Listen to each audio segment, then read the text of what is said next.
40 and the UFC Fight Card 92 fight night happened this weekend. Let's get into it really. I'm streaming this live for the first time, so it's probably going to go wrong. But at the same time, I'm just going to have a little play around with it. Let's do this. Why not? If anyone's listening, feel free to comment, like, join in any way, shape, or form that you can. I'm not sure how you can. I think you can comment on it. Can I put a Q&A thing there?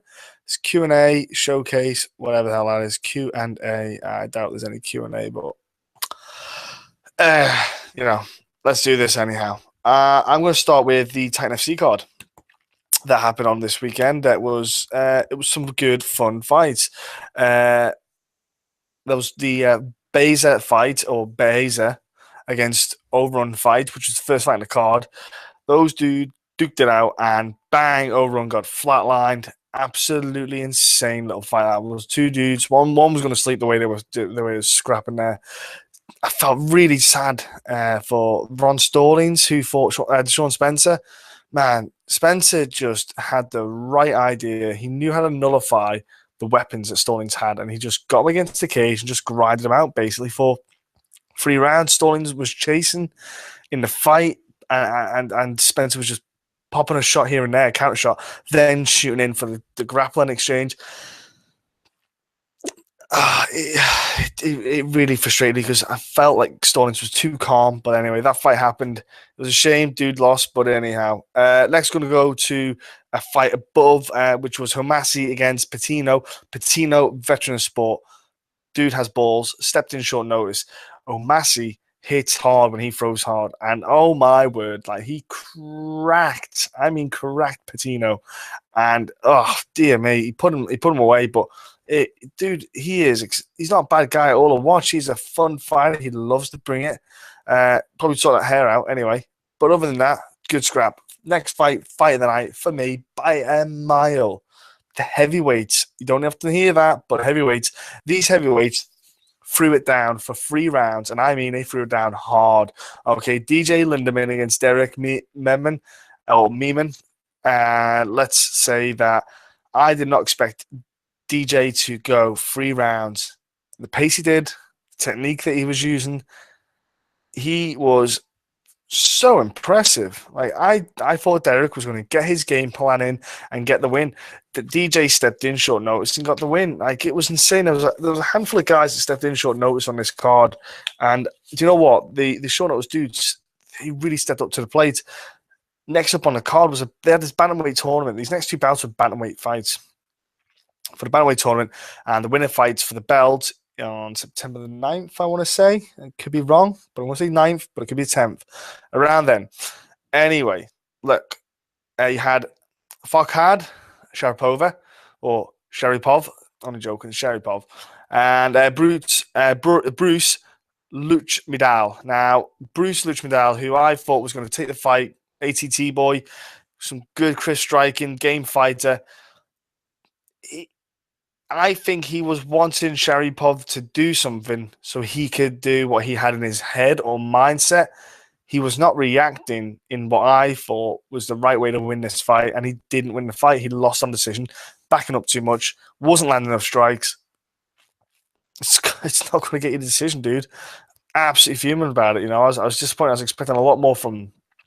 Okay, next up was Andrew Whitney against Anderson dos Santos. Now, Anderson dos Santos, remember, had a title shot previously on Titan FC, didn't make weight against Ricky Simone, beat Ricky Simone with a rear naked choke, got the win. Now he's back having a stab at the tournament, fights Andrew Whitney, who beats Corey Tate, decision, and Corey Tate absolutely murked Anderson dos Santos, like cracked him, and it was a moment where Whitney was realizing what dos Santos was doing, and dos Santos kind of went into the punch as well. That was all about the angle away and the angle movement and coming into it, and it just the two of them worked in conjunction to make a beautiful stoppage. Andrew Whitney goes on to the final. He's probably favourite by a mile to beat Sharipov, but Sharipov surprised me in that fight against Bruce. He was very aggressive. Him and Whitney are going to throw down as you do wet the lips. Now, Desmond Green came back at 155. Short notice fight against a dude called James Freeman. James Freeman had, I think, 5 or 6 pro fights, and I don't think any of them went past the second round or that far. Dude was a finisher. Desmond Green, very smart, went back to what he does best, wrestling. The dude was cracking, and James was game, but then Desmond Green showed what his wrestling capabilities are and showed a very dominant performance of that wrestling. Landed some nasty elbows as well. Like, dude landed some nasty ground and pound. I don't know what to do with Desmond now because the main event affected that fight, and I'll explain why in a moment. So, co-main event was Jose Torres against Abidal Velasquez for the interim flyweight title due to Tim Elliott being signed up for the Ultimate Fighter because he's a champion of Ttian FC and he had all his champion fights announced. Okay, so Jose Torres was, again, he was the underdog in this fight. I don't know why. The bookies probably just don't know that much about fighting, but he put relentless pressure on for the 2 rounds that the fight went. Pressure. Was aggressive, was getting takedowns. Oh my word, the suplex that he got, like, oh my word, the belly to back takedown that he got, oh my word, like, just go on, it was amazing. I'm totally making a gift out of that. He, at the end of the first round, he had the back, he had Velasquez flattened out. He was either going to ground and pound in or get a choke in. If that fight went on in 30 seconds, it probably would have been over. But again, that happens many times in fights. Second round comes. Jose doesn't let it phase him, just carries on what he was doing before. Velasquez gets cracked again with this left hook because he kept cutting across to the right. So he kept coming across, and that left hook was just always there as a counter. One finally thrown by Jose lands on the chin rather than maybe connecting on a bit of cheekbone or something. Wobbles Velasquez, gives him a little semi-chicken dance. Velasquez, if you watch as well, before that left hook lands, when he throws like a combination or something, he's ducking down. He keeps ducking down. And I think Jose saw this. I haven't spoken to Jose yet, but I think Jose saw this and thought, I'm going to throw a knee. When you duck your head down and get a clinch, you're going to throw a knee. Throws that left hook. About a minute goes on. They're throwing some strikes. Then Jose, he does it again. Like, Velasquez ducks down. Jose gets him in this clinch. And then he wobbled him with a punch, just before it. And then cracked him with his knee. And then he just dropped. You saw Velasquez fall back. Head bounced off the mat. And his arms went limp. And then Jose came over the top and cracked him just before the referee split them up. Now, that punch actually woke up Velasquez and kind of gave him his bearings. And Velasquez was online, basically demanding a rematch, saying it's a load of bullshit. Man, I feel for you, Velasquez. It must suck. But you were out, dude. Like, if you got to watch that replay to see it, man, I can't deny what's visually there. Let's go up to the main event. For Jose Torres then, sky's the limit, man. He's got a title shot. He's got a title now. He'll probably fight. He'll probably defend that belt while Tim Elliott's away. It's like the Midas touch for Jose Torres. So Freddie Assunção against JC Cavalcante for what was a championship bout. Cavalcante was the lightweight champion. Freddie Assunção had been out for about a year after he'd done an ACL injury. Came back, usually fights at 145, came back at 155, stepped in, and damn, that man looked on fire. Like, he was landing great combinations, great strikes. The grappling exchanges on the ground were fun, but he was just somehow had the edge over. Cavalcante just kept getting ahead of him, just kept beating him to the punch. It was a really great performance, if I'm honest with you. I was really impressed. Freddie, though, afterwards said he wants that 145 belt, which is why I said this makes it a bit of a difficult situation for Desmond Green. I think as well for Desmond Green getting a unanimous decision, I think he'd probably get matched up again with someone else because he'd probably have to get a finish and finish big to get that title shot. So you'll have Freddie Assunção maybe go down to 145 against Mr. Andre Harrison. Love that idea. I like that matchup. Book it right now because Freddie Assunção got a lovely head-in guillotine choke on Cavalcante, and he locked that in, cinched it in, and put Cavalcante to sleep. And Freddie Assunção was an absolute professional class act in when he put him to sleep, told the referee. Referee came over because the referee was, I don't know, think about what he's going to get from the shops after. Rolled him over, picked his legs up, and just helped him come back again. Just was very. Oh, it's beautiful to watch. Just pure respect. So yeah, that happened. So I don't know what we're going to do with Desmond Green. Maybe give him someone else. Friday Assunção. Let's get that match booked up, people. Okay, let's go on to the UFC Fight Night card, all right? Now, I went to sleep and thought, I won't watch the prelims. I'll just jump onto the main event because there's some fights in the main event I want to watch. I fucked up making that decision. Okay. Start down at the very start. You had Justin Ledet fight Chase Sherman. Chase Sherman coming over from Ttian FC. Both making a promotional debut. But Ledet, oh man, that boxing was badass. That dude, that jab was lightning. Conditioning was through the roof. Chase Sherman got exhausted. Not because he was doing much, because he just got boxed the shit out of, okay? It is tiring getting your face punched. Trust me, it is crazy how much it wrecks you. Okay, so Ledet got the win. Beautiful performance. Chase Sherman, in my opinion, he was chasing the fight too much. He was falling. He was walking into the punches. He should have went for more grappling side of things, like maybe set up a couple of strikes to go for to get like double unders or even one under, one over, get me against the cage. Even get him down, maybe do a double leg, single leg, anything, but he just didn't do it. I think he got to the point where he was pissed that he was getting punched in the face. He wanted to just bang it out. Next up was Cub Swanson against Tatsuya Kawajiri. Okay. Two dudes for the who's who. They've been around for a long time. They had a really fun fight. I'll admit it was really good to watch. I watched it today. Didn't watch it live, like I said. I went out of power nap because I'm in the UK and I like sleep. I was wrecked from the Ttian FC card night before. So, Cub Swanson, nice performance. I don't know about 30-27 on the judges' scorecards. I'd probably do 29-28 if I'm honest with you in the fight. But at the same time, Cub gets that win. And it's big for Cub Swanson getting the win. I was happy for him getting that win. I think that the dude is awesome. I've met him before. He's just a nice guy. He's just a nice guy anyway. But anyway, nice guys. It doesn't mean nothing. Nice guys finish last in La Palava. Let's look at fights for that dude because he is badass. But the problem is you've got with that division for Cub Swanson, he's that guy. He's fought top guys. He's in that top kind of echelon of fighters. Who do you give Cub Swanson? Okay. Who do you let him fight next? Because he lost to Max Holloway. He lost to Frankie Edgar. Now, I'm sticking it out there purely because the dudes have not fought each other for, I think it's like 5 years. I'm jumping ahead of the gun, announcing who the winner was later on of the Dennis Muniz fight. But Dennis Muniz won his bout, okay? Now, Dennis Muniz last fought against your boy. I think he fought Cub Swanson a long time ago.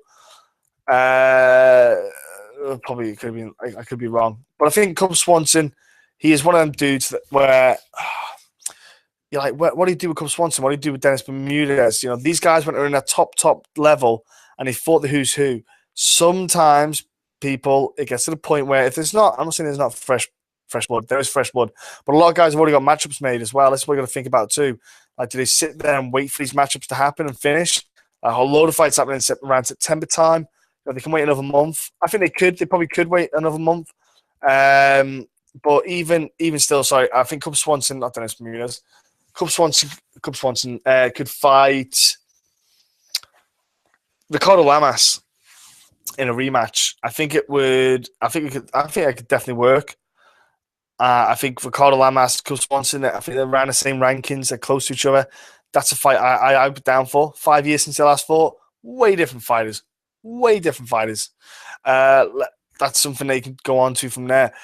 Next up, I'm going to mention, the dudes just swung, and it was more a case of he got his punch in before the other guy. That's how it landed. Ishihara against Gutierrez. The dudes were fun to watch. They scrapped it out, and they duked it out, and Ishihara, or Harry, or Ari, got the win, got a TKO in the first round. Just landed a left. It was a left hook. I think it was a left hook. Dropped Gutierrez. Put the ground and pound onto him. Looked at the referee and said, "The dude is weight is not with it. He's just kind of muscle memory kicking in." Referee didn't step in quick enough. He threw a couple more shots just to kind of go to ref. He's definitely out. Gutierrez fell on his ass, and he definitely was out. And the referee was like, "Right, okay, I'll stop it." I don't know what I'll do for him next. The dude's had a couple of good fights, a couple of good wins. He is a fun fighter to watch, but then again, he's not. I don't want to. He's that far in the rankings. Let's put it that way. That you could put him against any kind of dudes. Like he could. I can't do Sam Cecilia, can I? Because Sam Cecilia's already been hurt. Hydration, folks, super important. You can maybe put him against Daniel Hooker, someone like that. Because Daniel Hooker, he's a long-range fighter. Maybe you can make it last a bit longer. You know, you got loads of dudes like Luke Sanders. I don't know, Jimmy Haytis. He's around that area as well. I'm not sure what I'll do with him. He's a fun dude to watch. He cracks. He's fast. He's quick. But again, it doesn't really matter who he gets. I think he's one of them ones that you should really build, not project them up through the sky. Next up was David Tamor against Jason Novelli. Tamor getting a finish in the second round. Dude just absolutely cracked Jason Novelli, rocked him, and I don't think Jason really recovered the whole time after he got cracked the first time. It was a fun ass fight to watch though. Yeah, like seriously, it was a fun ass fight to watch. I really enjoyed it.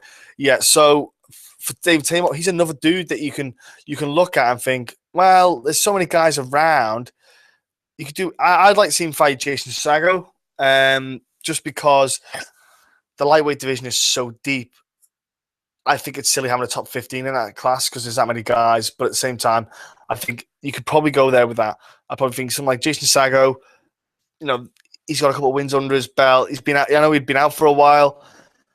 I'd like to see that fight, because Jason Sago's got some really, really solid ground game, like really good grappling, and I think that would be nice to see how he can test David Tamor, because Jason Novelli stayed standing with him when he shouldn't. He should have probably taken it to the ground a bit more, because David Tamor is an experienced, legit, I think it's kickboxing background. He has had a stupid amount of fights. Why would you want to stand with him? Get that guy's down. Get his ass down to the ground if you've got a superior grappling side of things. But let's look a bit further. You had a hell of a finish in the heavyweight division. Marcin Tybura against Victor Pesta. And holy moly, like Tybura absolutely starched Pesta with a head kick. And it was beautiful as well, because Pesta was, he was lazy with his strike. He got a bit sloppy in the second round of his striking. He was getting picked apart anyway, but the head kick was beautiful. You had Tybura set it up in such a beautiful way with that left hook. He threw a left hook, but then he just kind of swung it back down as that head kick came up. It was just, I really, really liked that one. I really liked that setup. It was just nice. The head kick landed flush. Pesta went stiff as an iron board. Like, just, woo, you just saw him go stiff, and you're like, dude, that's going to suck.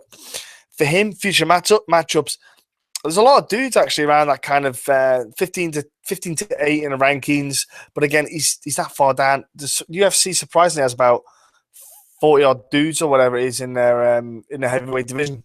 Anyhow, you could probably do a handful of dudes with him, to be fair. Like, I think, is it Harris? Is it Clint Harris? I think it is. Curtis Blades, his face is probably still swollen now to this day. Not Timothy John. Maybe Timothy Johnson could be another fight for him. That could be a good one. Walt Harris was the name I was thinking of. What's the other dude I can think as well? I could have maybe a scrap with Gerard Canieri. I'm going to say it wrong. I'm going to butcher his name, but yeah, someone like that, maybe around a 20 mark rankings, be a good scrap for him. Because, dude, I'll tell you what, Marcin's got some good combinations, good movement, good techniques. I like the way the dude fights. Let's go on to some more fights that happened. Court McGee versus Dominic Steele. That happened. Yeah, let's move on. That was 15 minutes of my life gone. Moraz versus Taylor in the women's strawweight division. That was the worst 15 minutes possibly I've ever seen in a women's fight. Let's go to Trevor Smith against Gelati. Trevor Smith had a good scrap. He had a good win.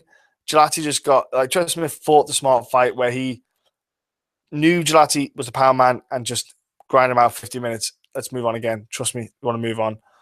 These are fights that you can easily forget and not watch. Easy. Ponzi Bebo against Zach Cummins. I had money on Zach Cummins, if I'm honest with you, because dude's like tough as coffin nails, and he proved it. He didn't get finished, but he did just get too many shots landed on him. And Ponzi Bebo showed good takedown defense in this fight. He did well. You know, he did do a good, solid performance, and he's moving up those rankings in the welterweight division. Though I'm not going to say it's kill or be killed, but there's a lot of dudes in that welterweight division, and I think with Ponzinibbio, he could fight a number of guys in there, and even like maybe I want to see Patrick Cote. Well, fight someone like Patrick Cote, Jorge Masvidal. I think Masvidal might be a bit size-wise, it might affect him a little bit, but I definitely could see Ryan LaFleur's out injured, isn't he? They said that the other night he won't be back to the end of the year. So yeah, you're probably going to maybe see someone like Patrick Jose, Jorge Masvidal, or no, not him, not Thiago Alves, because that's too much. Yeah, I think someone like that, or Albert Tumanov. And I'm not sure, but I'm literally guessing off the top of my head right now of guys that could fight for him. Let's go on to Talis Latis versus Chris Camozzi. It was a class act in jiu-jitsu. Okay.